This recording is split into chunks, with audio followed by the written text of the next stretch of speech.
to show you how to make an easy homemade mozzarella using things that you can find at your local grocer. Mozzarella is a pretty forgiving cheese. It's a simple cheese and it's a soft cheese, so you can make it and eat it immediately or within a few days, and you don't have to wait for this long aging process. So it's really fun to do at home. It's a great first time cheese project, and like I said, we can do it with ingredients that you can find all locally. One of the issues with homemade cheese making is that typically you need raw milk, which is very difficult to come by unless you have a milk cow or a sheep or a goat or something like that. And typically you need expensive cheese making equipment and rennets and things that you have to order from, cheese supply companies and all this. You can't really just make it from something you buy locally. So this is very simple, and you can get all of this at your grocer. So this is what you're going to need. You're going to need milk, obviously, first of all. But here's the great thing about mozzarella. You can do it with store-bought milk. You cannot do it with ultra-pasteurized milk, so check the label. Pasteurized is fine. Pasteurization is the process by which they apply heat for a certain amount of time to kill the enzymes and bacteria and so forth that might be in the milk. Problem is, for cheese making, you need enzymes. You don't want dead milk. And pasteurized milk, it doesn't heat it as hot, so there are still enough proteins intact and enough enzymes alive to make the cheese. Ultra pasteurized raises the temperature and it kills the milk. There's nothing alive in it. You can't use it. And it destroys the protein structure so that your milk won't coagulate properly. So make sure that it doesn't say ultra pasteurized. You need something out of the freezer section, nothing off of the shelf. It's best if you can find something that is not homogenized. Now, I have gotten this to work with homogenized milk, because homogenized milk is becoming more and more the standard. It's getting pretty difficult to find a milk that is not homogenized. So I'm going to show you how to do it if you have homogenized milk. It's a little bit more tricky, but you can still pull it off. But typically, if you can find milk that is not homogenized, you want to go with that. The homogenization process, again, kind of damages and destroys the proteins, which makes it more difficult for you to get a good solid congealing of the fats in the milk. So not homogenized, pasteurized milk will do fine. You can use homogenized if you have to, and I will show you how to make that work either way. So store-bought milk is fine. You're going to need some salt, some kosher salt. Some pickling salt does fine, canning salt. Any salt will work as long as it does not have iodines in it. You want a non-iodized salt because you don't want it altering the color of your cheese. You're going to need some citric acid. This is going to start the rancification of your milk, so you need some citric acid. You can get this in the pickling section. And for our rennet, now normal, real cheese making rennet, you're not going to find locally unless you have a specialty store around. You're going to probably have to order that from a cheese specialty company. But like I said, I wanted to do something that I could show you how to make with, you wouldn't have to order all these special things. So we're going to make this work with Junket Rennet tablets. Now, I have to explain though, because this is not cheese making rennet. It's not the same. But we can make it work because this is a soft cheese and it's not all that particular. You can find this. This is actually made for making custards and ice creams and puddings and so forth. So if you go to your big box store or your local grocer where the puddings and the custard stuff is, you're going to likely find these little box of Junket Rennet. You can get that because that's what we're going to use. I'm going to show you how to make this work for making homemade mozzarella cheese.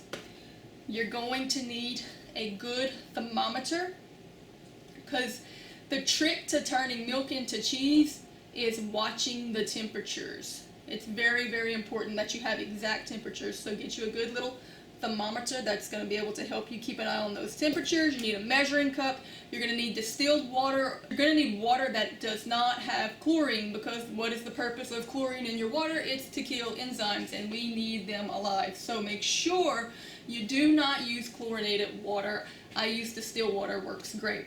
You're going to need a stainless steel pot, stainless steel. You're going to need a stainless steel strainer also.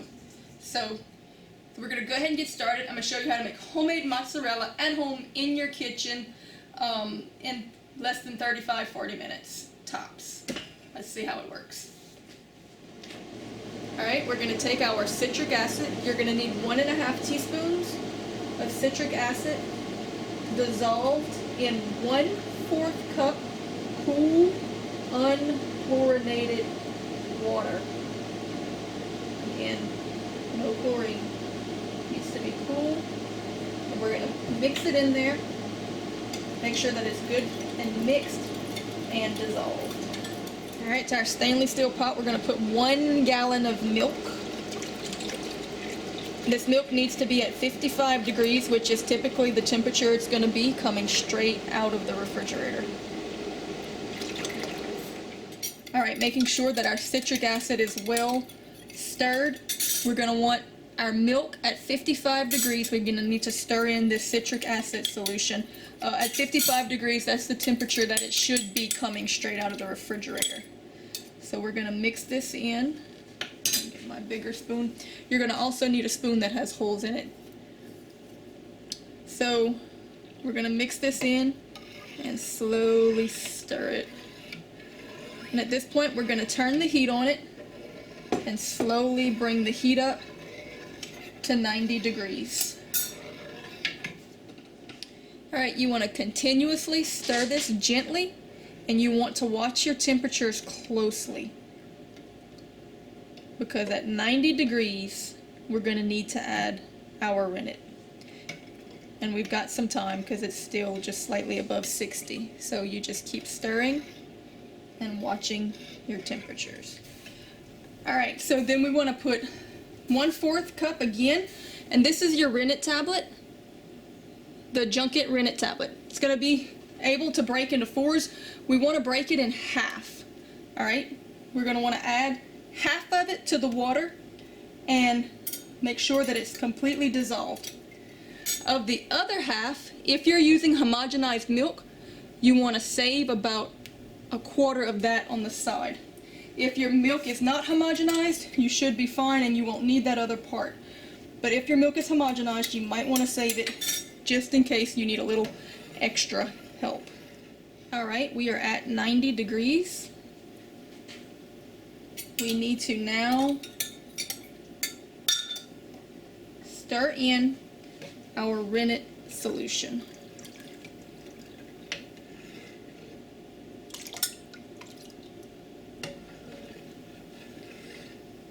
Alright, you want to get it stirred in for about 30 seconds to make sure that it's well dissolved.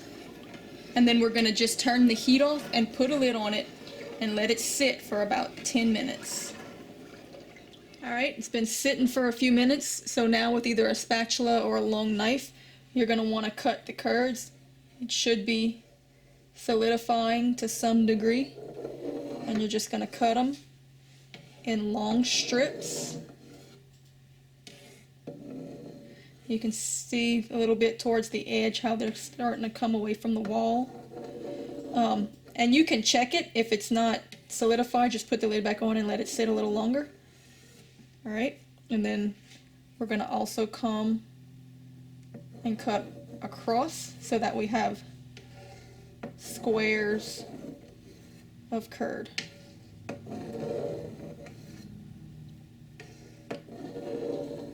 Alright, now if you're using homogenized milk, you can take that other 1/4 of rennet and dissolve it in 1/4 water in case you need it. And I'll tell you at what point you'll add that if you need to.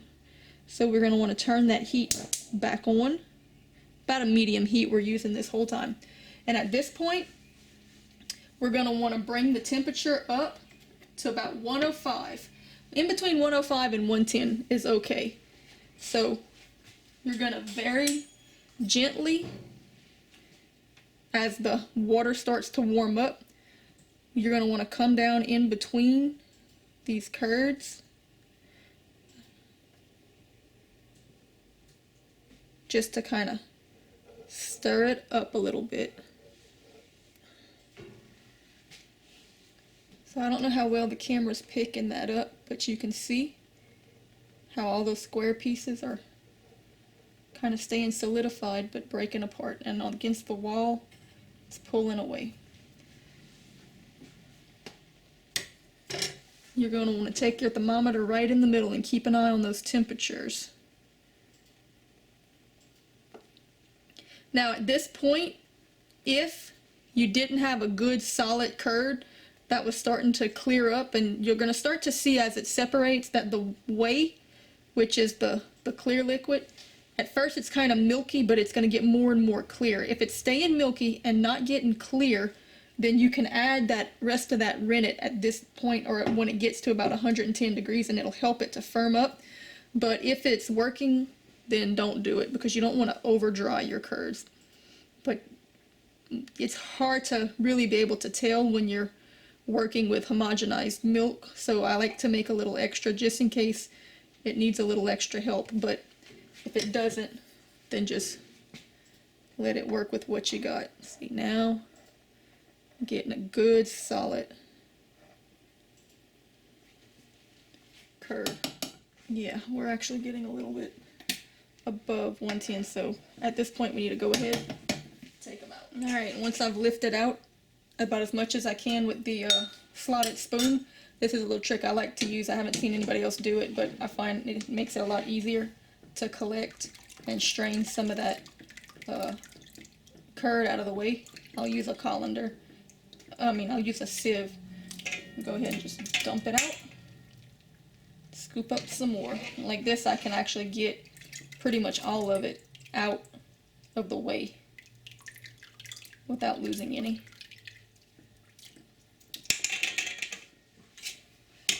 Alright, so now that all of the curds and whey are together in here, I'm going to put it back over the pot, and I'm just pouring that to catch any excess, and then I'm just going to let it strain into the pot. And this whey is extremely high protein. Of course, you know most workout mixes that are protein based or milk whey, they're whey protein. So you can use this mixed in with your livestock feed for protein. You can use it in place of water in your breads for extra protein to help it rise more. You can wash your hair in it. It's actually really good for your hair because it's all protein. Alright, and so I'm just going to work this around a little bit to get out some of that whey. And then I want to transfer the rest of this to a microwave safe bowl. Alright. You can press this a little bit to get out some of that whey, but as we warm it, it's going to release whatever whey is left. So we're going to move this to a microwave safe bowl. Alright, from this point on, you're going to want to put some gloves on because it's going to be really hot and you're not going to want to have to work in that hot. So at this point, we need to warm this up. The old-fashioned way would be to warm your whey up and then take your curd with your colander and dip it in until it warms. Take it out, work it, dip it while it's hot, take it out, work it. We're going to do it a little quicker by sticking it in the microwave. So we want to microwave it for about 45 seconds on high. Alright, after your 45 seconds, we want to strain off any whey that's come loose and start to press this. It's going to be really hot, so make sure you have some gloves. We're going to do this 3 times. 45 seconds the first time, 30 seconds the second time, 30 seconds. You can even, if you want, dump it and press it through the strainer. Help it to drain off some of that whey. Alright, you're really looking to get an internal temperature here of 145 degrees. That's where it's going to start to really get elastic, but it's hot, so be careful.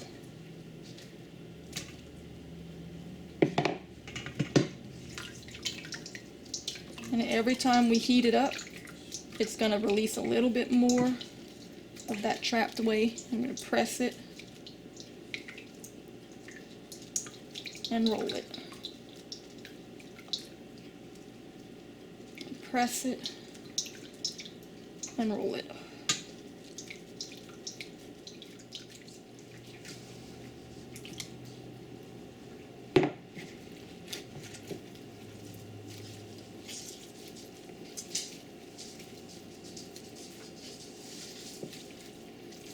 starting to work it together, stretching and pulling and folding.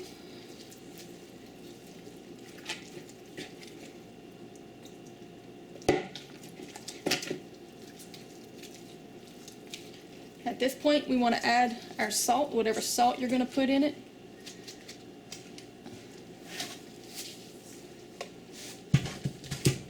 Probably about a half a teaspoon worth. And you want to stretch that into it.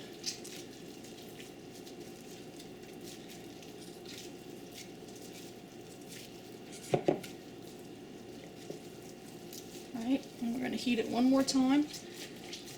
35 seconds. Alright, and now we're really starting to get hot.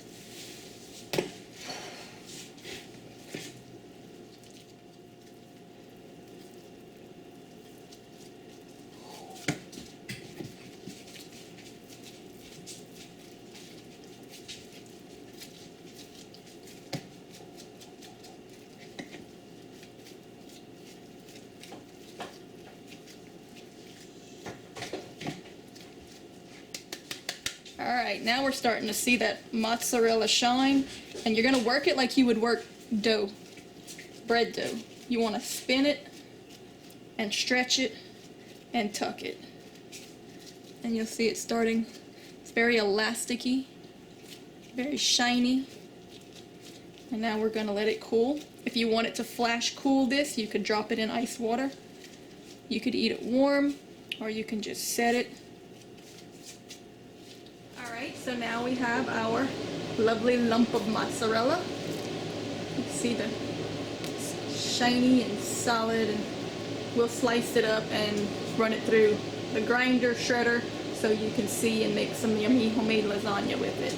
And you'll see this is really, really, really good. You can eat it warm, slice it up with some tomatoes, put it on pizza, shred it. It's great. One trick I found for shredding it is to mix a little Parmesan with it to help kind of dry it up so it doesn't stick back together once it's shredded. Alright, if you let it chill in the refrigerator for a little while, it'll get really firm and you can grind it up, or shred it, and I'll just show you. Of course, these are rather large slices. Firm, so it ought to shred pretty well. So putting it through the shredder.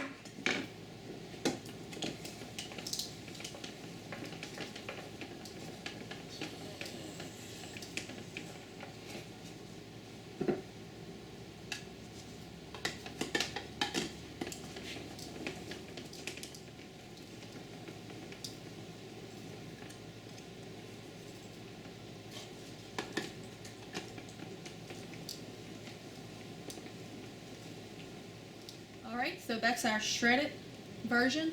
A little tip for keeping it from sticking back together that I find is to add a little bit of Parmesan cheese to it, just to kind of help dry up the moisture, and that way once you put it up in the fridge it won't stick back together. But there you go, homemade mozzarella, shredded, sliced. Anyway, we're going to make some lasagna with it now.